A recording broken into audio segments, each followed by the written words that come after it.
The aperture of a telescope is several times larger than the aperture of the human eye, so that the objects that cannot be normally seen by the unaided eye can be seen.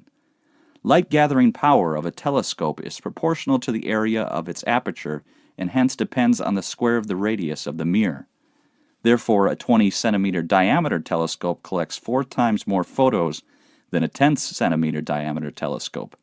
A telescope can be equipped to record light over a long period of time by using photographic film or electronic detectors, such as photometers or CCD detectors, while the eye has no capability to store light. A long-exposure photograph taken through a telescope reveals objects too faint to be seen with the eye, even by looking through the same telescope. A third major advantage of large telescopes is that they have superior resolution, the ability to discern fine detail. Small resolution is good. The resolution is directly proportional to the wavelength being observed and inversely proportional to the diameter of the telescope.